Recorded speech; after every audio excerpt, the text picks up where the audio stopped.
ये कहानी ममता की है। बचपन से ही घर में ये एहसास दिलाकर पाला गया कि औरतों को बोलने का हक नहीं है।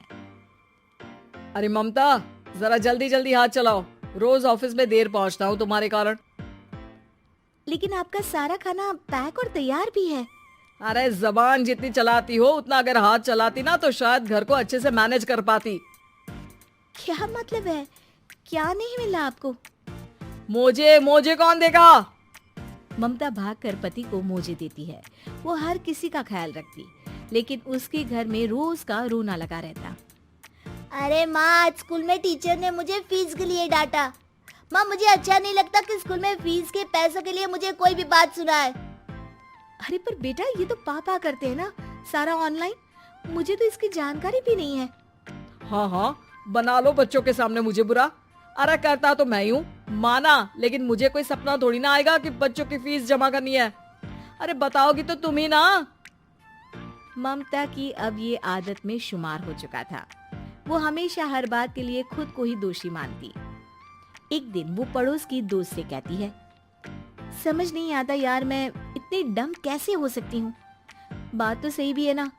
अब पति बेचारा नौकरी करे, पैसे कमाए, या फिर ये देखे कि बच्चों की फीस का वक्त है। क्या करूँ यार। पता नहीं, मेरे पति तो सारा काम खुद ही करते हैं। वो तो कहते हैं कि तुम थक जाती होगी, सारा दिन घर बाहर बच्चे। तो अच्छा, ऐसे भी पति होते हैं क्या? अरे क्या बात कर रही है? भाई साहब कभी तुझे किसी बात के लिए सुनाते नहीं? किसने कहा नहीं सुनाते? अरे ये पति चीज ही ऐसी होती है कि बिना पत्नी को सुनाए उन्हें चैन की नींद कहाँ आती है। तो तू भी परेशान रहती होगी कि कैसे, क्या, कब भूल गई। अरे वो तो मुझे बस इस बात के लिए ताना देते हैं कि मैं वक्त पर खाना क्यों नहीं खाती या पार्लर जाकर अपनी साज सज्जा क्यों नहीं करवाती। पड़ोसन बोल ही रही होती है कि ममता के बेटे की आवाज आती है। अरे माँ, क्या हो गया? लग नहीं रहा कि आज आप मुझे पानी भी देगी। अरे कब से खाने के लिए वेट कर रहा हूँ। अरे यार, मैं चलती हूँ, बेटा खाने के लिए वेट कर रहा है। मैंने उसे खाना भी नहीं दिया। अरे 12वीं में पहुँच चुका है तुम्हारा बेटा, उसे बोलो खुद पानी लिया करे। मैंने तो अपने बच्चों को काम करना सिखाया है। अरे यार, खुद की भी तो कोई लाइफ है। माना जब नहीं कर सकते थे तो किया, लेकिन अब इतने बड़े बच्चों की हर बात मानेंगे तो मुश्किल तो अपने को ही होगी। ममता को पड़ोसन की बात में दम तो लगता है, लेकिन करे क्या, आदत भी तो खुद ही ने डाली थी। ममता घर जाती है कि तभी बेटी आ जाती है। माँ, परसों मुझे एक शादी में जाना है। तेरी वो जो लाल वाली साड़ी है ना, उसे दे देना। मैं आज जाकर टेलर को दे दूंगी, वो उस साड़ी से सूट बना देगा। अरे नहीं नहीं तारा, वो मेरी माँ ने मुझे दी थी और उस साड़ी से मेरी काफी भावनाएं जुड़ी हैं। तुमको ना मैं दूसरी साड़ी दे दूंगी। ओके, कोई बात नहीं, लेकिन आज दे ही देना पक्का।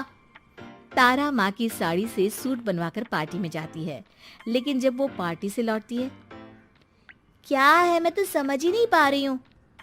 अरे जब वो साड़ी मांगी थी तो ये छल्ली सी साड़ी क्यों दे दी? मैं ही पागल थी जो इस साड़ी का सूट बनवा लिया मैंने। माँ, जानती भी हो कि कॉलेज में मेरी कितनी हंसी उड़ी। तभी वहाँ ममता का पति सुनील आ जाता है। अरे गवार औरत, जब बेटी साड़ी मांग रही थी तो दे देती ना। अरे पापा, इनके तो इमोशंस जुड़े थे उस साड़ी से। ममता इतने सब के बाद भी कुछ नहीं बोलती। मेरी बेटी की बेइज्जती हो गई। मैं बिल्कुल बर्दाश्त नहीं कर सकता ये। मैं नहीं चाहता कि मेरी बेटी से कोई भी ज्यादा सुंदर लगे पूरे कॉलेज में। जी, वो पढ़ने में तारा बिल्कुल अच्छी नहीं है, उसकी पढ़ाई पर आप ध्यान दीजिए ना। अच्छा, अब तुम मुझे बताओगी कि मुझे किस पर ध्यान देना और किस पर नहीं। रमेश जैसा ही ये वाक्य पूरा करता है, ममता की बेटी और पति उस पर जोर जोर से हंसते हैं। अरे ठीक है ना, पता ही नहीं चला कि कैसे वक्त इतना बीत गया। अरे कैसे पता चलेगा माँ, हम लोगों के पीछे जो तू बैताल की तरह चिपकी रहती थी, तुझे कैसे वक्त का पता चलता। ममता को पहले सास ससुर, फिर पति और बच्चों की तरफ से इस तरीके की बातें सुनकर उसका मन बहुत दुखी रहता था। एक दिन, सुनो ना, बहुत दिनों से कमर के नीचे बहुत दर्द रहता है। कल मैंने देखा तो एक फोड़ा था। अरे ममता, एक बार अपने पति से बात करो, वो तुम्हारा फोड़ा डॉक्टर को दिखा देंगे। अरे नहीं नहीं, वो तो गुस्सा हो जाएंगे। अरे क्यों गुस्सा हो जाएंगे? तुमको दर्द है? हाँ, लेकिन वो यही बोलेंगे कि ऑफिस जाऊं या फिर तुम्हें लेकर डॉक्टर के पास। तो बेटे से ही बात कर ले। अरे वो तो मैं कर लूं, लेकिन फोड़ा है ऐसी जगह कि उसे बताते मुझे शर्म आएगी। लेकिन कुछ ना कुछ तो करना जरूरी है ना। ऐसे कब तक फोड़े के दर्द से तड़पती रहेगी? अब तो सोच रही हूँ कि इनसे बात कर ही लूं, वरना दर्द के मारे कहीं मर न जाऊं। लेकिन शाम को, ममता, क्या किया तुमने आज? खाने के डिब्बे में कैसा खाना दिया था? दाल खराब हो गई थी। कब की थी? दाल तो मैंने सुबह ही बनाई थी, खराब कैसे हो गई? अच्छा सुनिए ना, मुझे कहना है कि अरे गरम दाल बंद करोगी तो ऐसा ही होगा ना। बेइज्जती हो गई सबके सामने मेरी। ऑफिस वालों ने ऐसा मजाक उड़ाया कि क्या बोलूं। कल से ठीक से खाना देना है तो देना, वरना खाना देना बंद कर देना। बाहर खा लूंगा मैं।